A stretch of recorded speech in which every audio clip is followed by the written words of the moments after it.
Section 38. Enforcement. The carrying out of provisions of this Act, the Board shall be assisted by the Commission, the APO duly constituted government agency and authorities and private organizations in the industry. The Professional Regulation Commission or PRC, the Accredited Professional Organization or APO, and other government agency and private organizations will make sure that all rules and policies under the Act are properly enforced. The Board doesn't work alone, it gets support from other agencies and organizations to enforce the law effectively. Section 39. Appropriation. The chairperson of PRC shall be immediately included in the Commission program the implementation of this Act, the funding of which shall be included in the Annual General Appropriation Act. The Appropriation Act in this section deals with funding. The chairperson of PRC must ensure the money needed to implement the Act is included of the Commission's budget, which become part of General Appropriation Act. The government will allocate funds each year to make sure that these acts can be implemented. Section 40. Transitory provisions. Section 40. Transitory provision. The occupied board shall, in an interim capacity, continue to operate or function by carrying out the provisions of this Act without need of new appointment of the chairperson and members, and therefore until the first board created under this Act shall be has been constituted or organized pursuant thereof. The current board will continue to function temporarily, so there won't be any interruption in the board's duties until a newly organized board under this Act take over. The old board is continuous working under the new board and officially formed. Section 41. Implementing Rules and Regulation or IRR. Within 19 days from the effectivity of this Act, the Board, subject to approval by Commission and coordination with the APO, shall be prescribed, promulgate, and issue a Board resolution of the IRR of the Act which shall be effective 15 days after its publication in the official gazette or any newspaper or general circulation. So implementing rules and regulation or IRR within 90 days after the Act will become effective. The Board, with the approval of the PRC and our coordinator with an APO, the most great and publish the implementing rules and regulation. The rules provide the detailed guidelines for how the law will be applied. Section 42. Separability clause. If any provisions, section or part of the Act shall be declared unconstitutional or invalid, such as judgment shall not affect, invalidate, or impair any other provisions, section or part.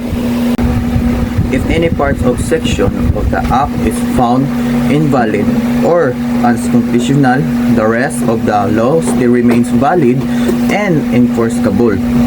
Even if one of part the law is invalidated, the rest still stands. Section 43. Repealing Clause.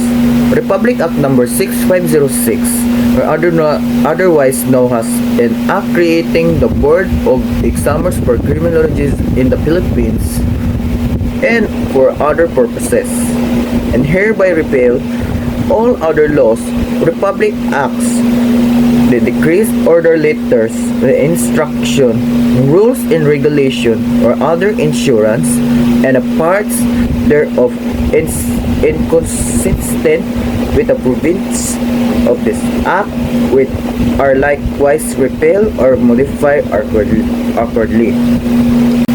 This section repeals or replaces previous laws that are inconsistent with this act.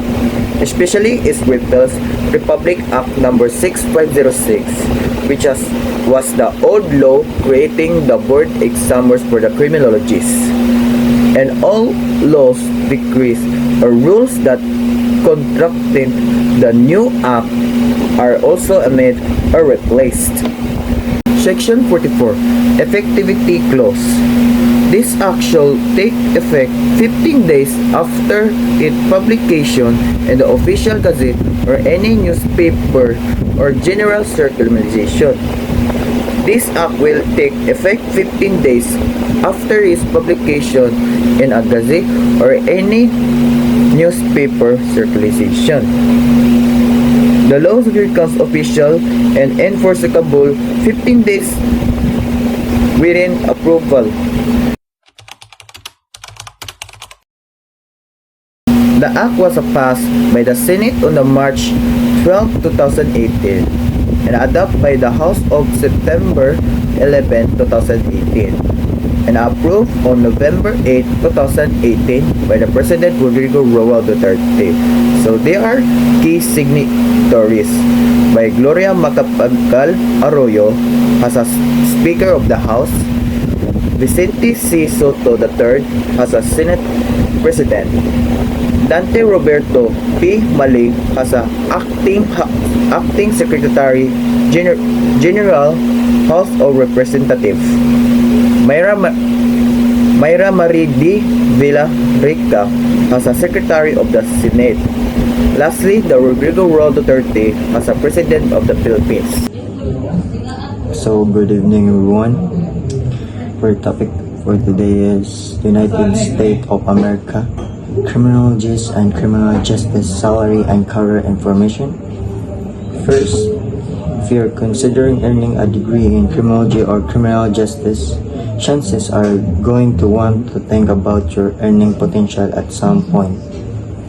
Certainly, money isn't everything, but it's always a good idea to have an idea of how much you can expect to make when deciding on career path, which is exactly why you need to know from how much money you can earn in criminal justice job. So, explanation. If you want to study in criminology or criminal justice, it is important to think about how much money you can earn in the future. Even though money is not everything, it is still a good idea to know how much you might earn so you can plan your career. This helps you make better decisions about your future job. For those of you who are on the fence about choosing a career or course of study, or if you're wondering whether a career in criminal justice or criminology will be worth your time, here are a list of types of jobs available and what you can expect to earn at the start of your career. So, explanation. Some people are still unsure if they should take criminology or criminal justice. The passage gives information to help you decide, like what kind of job are available and how much they pay when you start. This helps you see if studying this course is worth your time and effort. Next, salary data is from the United States Federal Bureau of Labor Statistics, Supply Hard and Pay Scale Com, and provides estimated starting range, not earning potential over time. Salary may vary significantly based on the level of education, geographical region, and prior experience. Explanation. The salary information comes from trusted sources such as the United States Federal Bureau of Labor Statistics, Supply Hard and Pay Scale Com. The salaries shown are only starting amounts, not the total you can earn later. Your actual salary can change depending on your education, location, and work experience. Thank you. Crime analysts. Crime analysts provide intelligence gathering and statistical analysis services to law enforcement agencies. They detect trends and identify emerging issues that may require police attention or intervention. Analysts help police commanders determine how to allocate their resources and personnel best to prevent crimes, and they review police reports and other data resources to help investigators solve crimes. Ang iyahang salary range kay 34,000 to 50,000. Ang crime analyst mao ang mga tao nga nagtigom og kanang mga nag-analyze sa mga data sa agency sa police. Sila ang nag-ila sa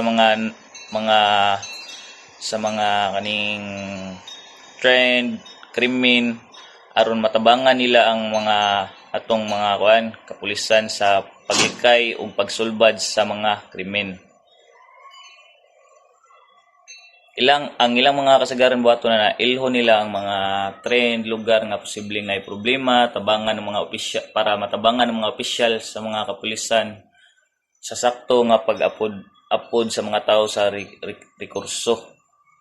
Sila sad ang mag-check sa mga report sa mga pulis o uban pang impormasyon aron makatabang sa pag-imbestiga. Criminologists. Criminologists, like crime analysts, criminologists study data and trends, unlike crime analysts, criminologists apply their knowledge to learning how crime affects society. Criminologists are likely to work in a college or university setting conducting research or with legislative body making public policy proposal. They study crime, its causes and impact, and advise lawmakers and criminal justice agencies on how best to. Ang iyahang salary rate kay 40k to 70k. Ang criminologist kay parehara sa crime analyst. Ang criminologist usab kay nag-study siya sa mga data o mga trends sa krimen apan kuan siya lahi kay tungod ang mga criminologist gigamit nila ang ilang nahibaw-an aron masabtan kung giunsa paapekto ang krimen ug ang katilingban kaning mga krimen sa lugar baron ana. Ang criminologist sad nag-study sad sila sa crime nga maoy hinungdan or makapaapekto sa lugar. Sila kay naghimo sila og research aron masabtan ang mga issue sa krimen. Mutabang sa gobyerno sa pagplano kung unsaon pagpakunhod sa krimen kaning pagpakunhod kay mao ni siya unsaon pagsulbad unsaon paglikay sa krimen. Correction officers. Correction officers have a very difficult job and are often paid on the lower end of scale when it comes to jobs, criminal justice, and criminology. However, that doesn't take away from the important service they provide. Correction officers work in jail, prison, and other correctional facilities and guard prisoners. They serve to protect the inmates they guard from each other as well as protecting the public from the inmates. Detectives and criminal investigators. Detectives solve crimes by investigating different cases. They are assigned to handle specific crimes and conduct complex investigations that are both challenging and interesting.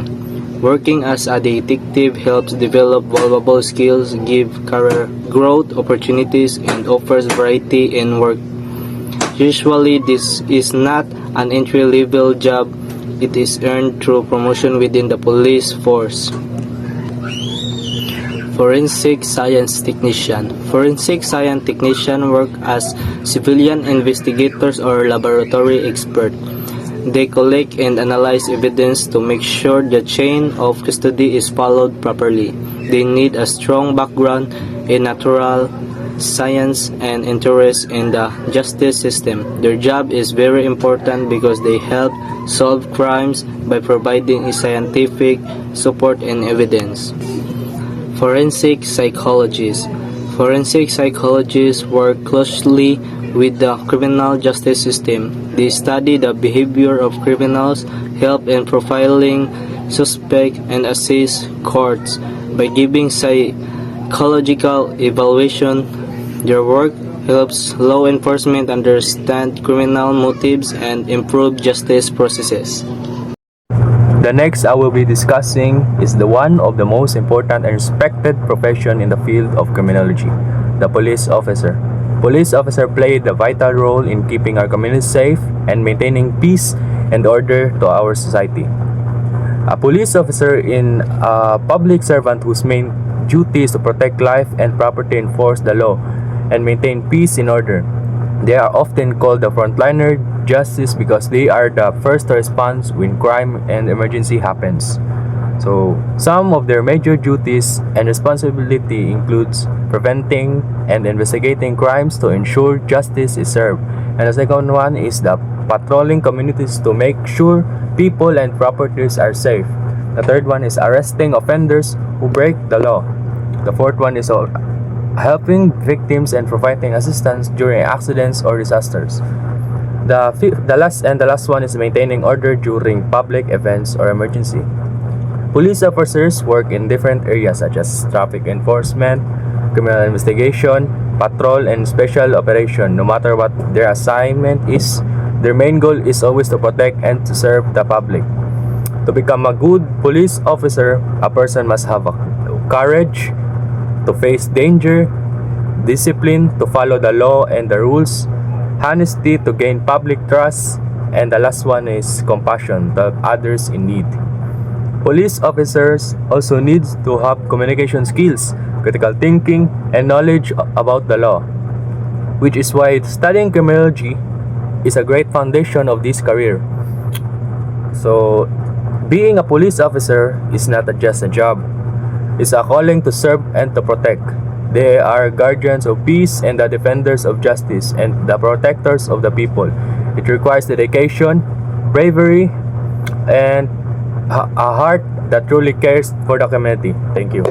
So the last one that I will be discussing is the polygraph examiner. A polygraph examiner plays a big role in investigation the truth behind people's statement during interviews or investigations. Polygraph examiner is a person who uses a polygraph machine, also known as lie detector, to determine whether someone is telling the truth or lying. This device measures different body reactions such as heart rate, breathing, blood pressure, and sweating while a person answers the questions. The main job of a polygraph examiner is to conduct the polygraph test properly and analyze the result carefully. They often work with law enforcement agency investigators and private companies to help solve cases or check the honesty of suspect witness or employees. So here are some of their main duties. The first one is preparing and explaining the polygraph test to the person being examined. The second one is asking a series of questions while monitoring physical responses. The third one is recording and interpreting data from the polygraph machine. And the last one is the writing reports and presenting the findings to investigators or authorities. To become a polygraph examiner in a person, you must have the first one is training in criminology or psychology. The second one is honesty and professionalism. The third one is good observation and communication skills. And the last one, the ability to stay calm and objective during testing. A polygraph examiner helps in finding the truth and supporting criminal investigations. Their work may not directly decide guilt or innocence, but it provides valuable information that can guide investigators in solving cases. These professions shows how science and criminology work together to promote truth and justice. Thank you.